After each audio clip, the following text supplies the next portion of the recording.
अस्सलामुअलैकुम, welcome to pink politics. आज का हमारा टॉपिक है लखनऊ पैक्ट 1916। इस वीडियो में हम लखनऊ पैक्ट के बैकग्राउंड, इसके प्रोविजंस और इसके सिग्निफिकेंस को डिस्कस करेंगे। बैकग्राउंड 1910 के बाद कुछ वाक़यात की वजह से हिंदुस्तान और हिंदुस्तान के बाहर की दुनिया के सियासी मैदान और सियासी अमल में थोड़ी सी तब्दीली आई। नंबर 1, बंगाल की तकसीम का फैसला सन 1911 में वापस ले लिया गया। नंबर 2, कायदे आज़म ने सन 1913 में मुस्लिम लीग में शमूलियत इख्तियार की। नंबर 3, उत्तर प्रदेश यानी यूपी के सूबे में रोड को बड़ा करने के लिए एक मंदिर और मस्जिद को शहीद किया गया, जिसके नतीजे में मुसलमान बाहर एहतजाज करने के लिए आए और उनका कत्ल किया गया। इसके अलावा पहली जंग अजीम वर्ल्ड वॉर 1 भी स्टार्ट हो गई थी और खिलाफत का तहरीक भी स्टार्ट हो गई थी और बल्कान जंगों में काफ़ी जो मुसलमान हैं वो शहीद हो गए थे। मौलाना मोहम्मद अली जौहर और मौलाना अब्दुल कलाम आज़ाद ने अपने अपने अखबारात में मुसलमानों की कुर्बानियों को और उनकी लॉयल्टी के बारे में ब्रिटिशर्स को लिखा। मुस्लिम लीग ने भी अपने एम्स और ऑब्जेक्टिव्स में कुछ तरामीम की और वो चाहते थे कि अब इंडिया में सेल्फ गवर्नमेंट यानी सेल्फ रूल हो।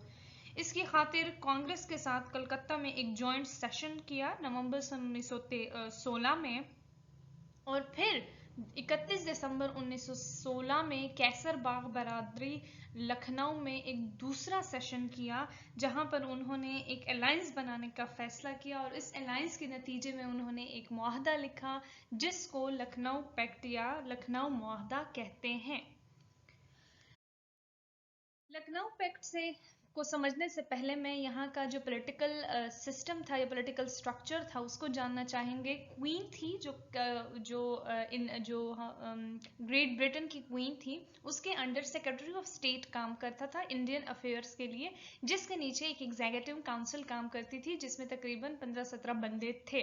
ठीक है, और उसके बाद सेक्रेटरी ऑफ स्टेट ने अपने अंडर गवर्नर जनरल को एज अ रिप्रेजेंटेटिव इंडिया भेजता था। उस गवर्नर जनरल के नीचे एक इंपीरियल लेजिस्लेटिव काउंसिल, जैसे हमारी आजकल नेशनल असेंबलियां होती हैं, और सेंट्रल एग्जीक्यूटिव काउंसिल यानी जिस तरह आजकल हमारी कैबिनेट होती है, ये दो चीज़ें काम करती थी। और गवर्नर जनरल तमाम सूबों के लिए लेफ्टिनेंट जनरल्स जो हैं गवर्नर जनरल्स को सेलेक्ट करता था और उनके नीचे भी एक एक लेजिस्लेटिव काउंसिल और एग्जीक्यूटिव काउंसिल जो है वो काम करती थी। ठीक, अब हम पढ़ते हैं इसमें डिमांड्स के बारे में। सबसे पहले demand secretary of state for India के हवाले से की गई। इस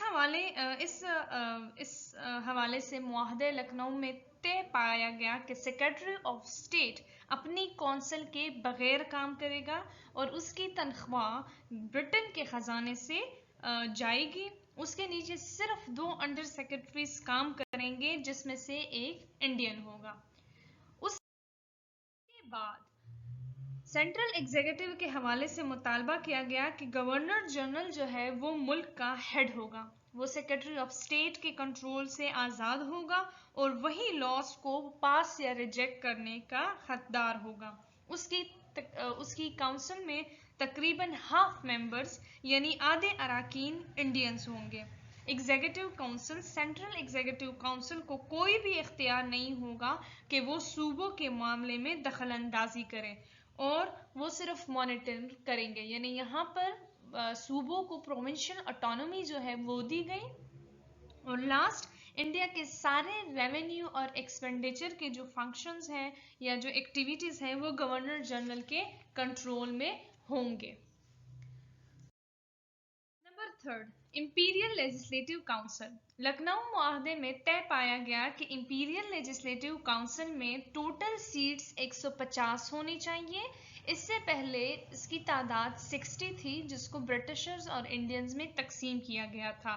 इसमें कहा गया कि इन 150 मेंबर में से 4/5 मेंबर्स इलेक्शंस के जरिए और 1/5 मेंबर्स नॉमिनेशन के जरिए आएंगे, यानी 120 सीट्स इंडियंस की होनी चाहिए जबकि 30 जो सीट्स हैं वो आपकी ब्रिटिशर्स की होनी चाहिए।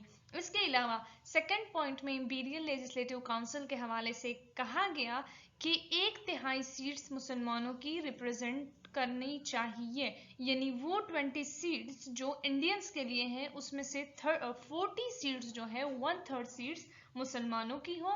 इसके अलावा इनका प्रेसिडेंट हो जिसके पास बजट पास करने और टैक्स लगाने का हक हो। इसके अलावा जितने भी लॉज इस लेजिस्लेटिव काउंसिल यानी असेंबली से बनाए जाएंगे उसको गवर्नर जनरल मंजूरी देगा और उसके बाद उसको क्राउन के पास भेजा जाएगा। Number 4, provincial legislature. प्रोविंसेस के जो सूबाई असम्बलियाँ थी उनको भी कहा गया कि यहाँ पर भी 4/5 इलेक्शंस के ज़रिए आए, जबकि 1/5 मेंबर्स जो हैं वो नॉमिनेशन के ज़रिए आए। बड़ी बड़ी जो असम्बलियाँ हैं, बड़े बड़े जो सूबे हैं उनमें मेंबरान की तादाद 100 हो और छोटे जो सूबे हैं उनमें 50 से 75 तक हो। इसके अलावा हर एक सूबे में जो भी माइनॉरिटीज़ हैं उनकी इफ़ेक्टिव रिप्रेजेंटेशन हो। इसका भी इस हर एक सूबे का एक सदर होना चाहिए है और सूबे में जो लोग इलेक्शंस के थ्रू आएंगे उनको एडल्ट फ्रेंचाइज के थ्रू 5 साल के लिए जो है वो मिनिस्टर्स जो हैं या वो पर्सन्स आएंगे। नंबर 6, प्रोविंशियल एग्जीक्यूटिव, यानी जो प्रोविंसेस लेवल पर कैबिनेट थी उनके हवाले से कहा गया कि गवर्नर जो है उसका जो सूबे का गवर्नर है उसको जो क्राउन है या जो हमारा मोनार्क है वो अपॉइंट करेगा। इसके अलावा वो एग्जीक्यूटिव काउंसिल का प्रेसिडेंट भी होगा और एग्जीक्यूटिव काउंसिल में 4 मेंबर्स होने चाहिए हैं जिनमें 2 ब्रिटिशर्स हों और 2 इंडियंस। इंडिया और ब्रिटिश एम्पायर के हवाले से कहा गया कि इंडिया में जितने भी काउंसिल्स हैं, जितने भी सूबे हैं, उनमें इंडियंस को सफिशेंट यानी काफ़ी रिप्रेजेंटेशन दी जाए, उनकी तादाद अच्छी खासी हो। चूँकि ये यहाँ पर इंडिया के लिए ये हुकूमत बनाई गई है तो इनमें इंडियन की तादाद ज़्यादा हो एज़ कम्पेयर टू ब्रिटिशर्स। और जिधर ब्रिटेन में रहने वाले लोगों के पास जो जो राइट्स हैं वही वही राइट्स जो हैं यहाँ पर इंडिया में रहने वालों के लिए भी इंडियंस को दिए जाएं। मिलिट्री एंड अदर मैटर्स, दूसरे मैटर्स में ये कहा गया कि हिंदुस्तानियों को कमीशन्ड और नॉन कमीशन्ड ऑफिसर्स सेलेक्ट करने का हक हो। सिविल सर्विसेज में भी इनको सीट्स दी जाए।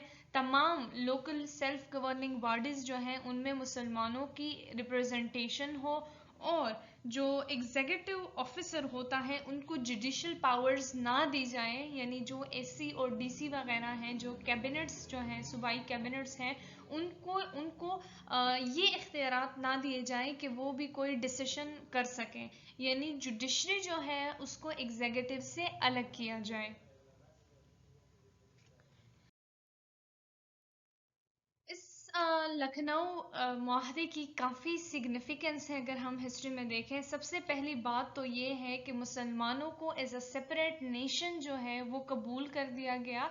जब शिमला वफद के टाइम मुसलमान लॉर्ड मिंटो से मुलाकात के लिए गए थे और जब 1909 के इस्लाहात में सेपरेट इलेक्टोरेट को एक्सेप्ट किया गया था तो उस वक्त जो कांग्रेस है वो काफ़ी इस चीज़ के ख़िलाफ़ थी और उन्होंने काफ़ी प्रोपेगेंडास किए थे। लेकिन लखनऊ पैक्ट एक ऐसा इवेंट था जहां पर कांग्रेस ने और हिंदुओं ने इस चीज़ को मान लिया कि मुसलमान जो हैं वो एक अलग नेशन है। दूसरा ये है कि इस बात को भी माना गया कि मुस्लिम लीग जो है वो मुस्लिम्स इंडियन मुस्लिम्स की जमात है। जिस तरह से मैंने पहले जिक्र किया कि शिमला डिप्यूटेशन के वक्त हिंदुस्तानियों का ये रद्द अमल था, कांग्रेस का ये रद्द अमल था कि ये वफद जो था ये सिर्फ कुछ मुसलमानों के रिप्रेजेंट कर रहा था, बल्कि इंडिया के सारे मुसलमानों को रिप्रेजेंट नहीं कर रहा था। लेकिन इस पॉलिटिकल इवेंट के टाइम, इस लखनऊ महोदय के टाइम, इन्होंने ये एक्सेप्ट कर लिया कि मुस्लिम लीग जो है वो तमाम मुसलमानों की जमात है। तीसरा सिग्निफिकेंट इसका ये है कि हिंदूज जो हैं और उन्होंने मुसलमानों को समझने की कोशिश की, वो एक दूसरे के बहुत करीब आए। लेकिन यहाँ पर हम ये नहीं कहेंगे कि हिंदूज मुसलमानों के करीब आए, लेकिन यहाँ पर कांग्रेस और जो मुस्लिम लीग है वो एक दूसरे पर एक करीब आए। उन्होंने अपोजिशन जो है वो रूलिंग पार्टी के साथ जो है वो मिल गई और दोनों एक साथ इकट्ठे होकर बरतानवी हुकूमत के लिए के खिलाफ बोलने लगे और सेल्फ गवर्नमेंट का मुतालबा किया, जो बाद में एक्सेप्ट भी हुआ। और इसके अलावा फोर्थ सिग्निफिकेंस ये है कि मुस्लिम लीग जो है उसकी जो वैल्यू है वो कांग्रेस के मुताबिक हो गई। कांग्रेस पहले मुस्लिम लीग को एज अ पार्टी एक्सेप्ट नहीं कर रही थी, लेकिन इस पैक्ट के बाद मुस्लिम लीग जो है वो वाहिद मुसलमानों की और मुसलमान सियासतदानों की जमात बनी। इसके अलावा अगर आपको पाकिस्तान की पॉलिटिकल हिस्ट्री के बारे में और लेक्चर्स को सुनना है तो डिस्क्रिप्शन बॉक्स में लिंक दिया गया है, प्लीज़ उस पर क्लिक कर लें। Thank you so much for listening.